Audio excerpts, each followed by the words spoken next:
દૂધના ભાવમાં વધારો આજથી અમલી કરવામાં આવ્યો છે। અમૂલ દૂધના પ્રતિ લીટર 2 રૂપિયાનો વધારો ઝીંકવામાં આવ્યો છે। અમૂલ ગોલ્ડ, તાજા અને શક્તિના ભાવમાં વધારો કરવામાં આવ્યો। સામાન્ય વર્ગના લોકો ભાવ વધારાથી પરેશાન જોવા મળ્યા। અમદાવાદના અમુક લોકોએ ભાવ વધારાને આવકાર્યો છે, જે અમુક લોકોએ ભાવ વધારાનો વિરોધ પણ કર્યો છે।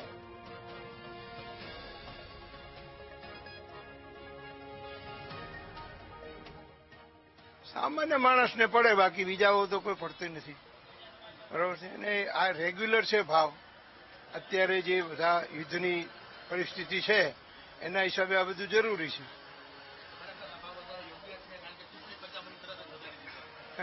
એ તો હવે આ સંજોગોને અવસાદ છે, કોઈ ચૂંટણીની આને કોઈ લેવા દેવા નથી, પણ માણસોના મગજમાં એવું લાગે કે આ ચૂંટણી છે, એના હિસાબે ચૂંટણી પત્યા પછી વધાર્યું। ડેલી 1.5 લીટર દૂધ લઉં છું ભેંસનું, આ અમૂલમાંથી।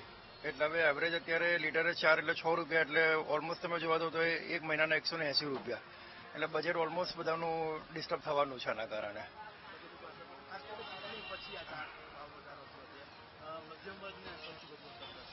હા, 100%। આને પર મધ્યમ વર્ગને અસર થશે, અને જે મધ્યમ વર્ગથી પણ નીચેનો વર્ગ છે એના માટે તો બહુ જ કપવું પડશે।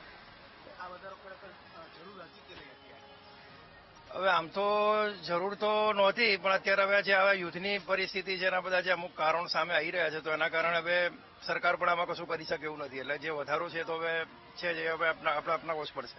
હાલ પૂરતું તો બધી જગ્યાએ મોંઘવારીનો માર પડી રહ્યો છે, સૌથી વધારે તો દૂધ એ આપણી જરૂરિયાતની વસ્તુ છે ઘર માટે। એટલે અત્યારે તો ભાવ વધવો બી થોડોક વધારે લાગે છે પરિવાર માટે, બધા ઘર માટે। बहुत दिक्कतें आती है। अभी शेक बना के पीना पड़ता है बहुत सारी। अब हमारी जॉब है उसके हिसाब से हमारा बजट बैठता नहीं। अब 2 रुपए बढ़े तो मतलब कुछ ना कुछ तो हम पे भी वो असर होगा ना उसका। तो घर से हम राजस्थान से यहाँ आए, अभी मेरी सैलरी 8-10 के आसपास है। अब उसी में सब मैनेज करना पड़ता है। 2-2 रुपए भी हमें कहीं ना कहीं अफेक्ट करते हैं वो। અત્યારે વધારો છે એ તો બહુ વધારે ખરાબ કહેવાય। અત્યારે ઓલરેડી આવી પરિસ્થિતિ છે, એમાં ભાવ વધારા છે તો સારું તો ના જ કહેવાય ને।